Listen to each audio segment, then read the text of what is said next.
বাংলাদেশের রাজনীতিতে উঠে এলো এক নতুন আলোচনা। ক্ষমতায় গেলে চাকরিতে মায়েদের কর্মঘণ্টা কমিয়ে ৫ ঘণ্টা করার ঘোষণা দিয়েছেন বাংলাদেশ জামায়াতে ইসলামীর আমির ডাক্তার শফিকুল রহমান। আমরা ইনশাআল্লাহ যদি সুযোগ পাই মাদেরকে বাড়তি আর একটু সম্মান করব, যেটা হবে তাদের প্রতি ইনসাফ। যুক্তরাষ্ট্রের নিউ ইয়র্কের অ্যাস্টোরিয়া ওয়ার্ল্ড মিনারে কোয়ালিশন অফ বাংলাদেশি আমেরিকানদের আয়োজিত নাগরিক সংবর্ধনায় এই ঘোষণা দেন জামায়াতের আমির ডাক্তার শফিকুল রহমান। তিনি বলেন, একজন মা সন্তান জন্ম দিচ্ছেন, লালন পালন করছেন, আবার অনেকেই পেশাজীবী হিসেবেও দায়িত্ব পালন করছেন। পুরুষ যদি ৮ ঘণ্টা কাজ করেন, নারীরও সমান সময় কাজ করা কি ন্যায্য? ডাক্তার শফিকুল রহমানের ভাষায়, আমরা ক্ষমতায় গেলে তাদের কর্মঘণ্টা ৮ ঘণ্টা থেকে কমিয়ে ৫ ঘণ্টা করব, যাতে মা হিসেবে তারা সন্তানের প্রতি যথাযথ দায়িত্ব পালন করতে পারেন।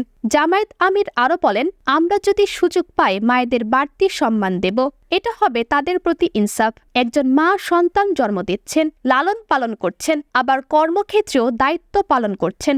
আমারও ৮ ঘণ্টা, তারও ৮ ঘণ্টা, এটা অবিচার নয় কি? তিনি বিশ্বাস করেন, যদি মায়েদের কর্মঘণ্টা কমিয়ে দেওয়া হয় তারা আরও আন্তরিকভাবে কাজ করবেন, কারণ সরকার যে সম্মান দিয়েছে তার প্রতিদান হিসেবে ৮ ঘণ্টার কাজ ৫ ঘণ্টায় শেষ করা তাদের দায়িত্ব মনে করবেন। সভায় তিনি আরও বলেন, আমরা যদি সরকার পরিচালনার সুযোগ পাই, মায়েদের সম্মান রক্ষায়, সমাজের ন্যায় প্রতিষ্ঠায় এবং মানবিক রাষ্ট্র গঠনে কাজ করব ইনশাআল্লাহ।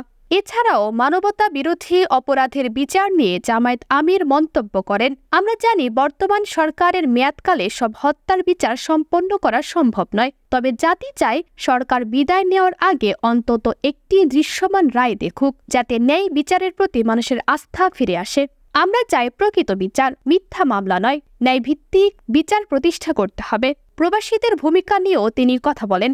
ডাক্তার শফিকুল রহমান বলেন, প্রবাসীরা শুধু রেমিটেন্স পাঠান না, তাদের মেধা ও অভিজ্ঞতাও দেশের উন্নয়নে কাজে লাগাতে হবে। আমাদের তরুণ প্রজন্ম বিশ্বের নানা প্রান্তে গৌরবোজ্জ্বল ভূমিকা রাখছে। আমরা চাই তারা দেশের উন্নয়নে সক্রিয় অংশগ্রহণ করুক। প্রবাসীদের ভোটাধিকার নিয়েও তিনি আহ্বান জানান। আগামী নির্বাচনে যারা দেশে যেতে পারবেন না তারা এখান থেকে দোয়া করবেন, কিন্তু ভোট মিস করবেন না। প্রবাসীদের ভোট দেশের উন্নয়নের শক্তি হিসেবে কাজ করবে।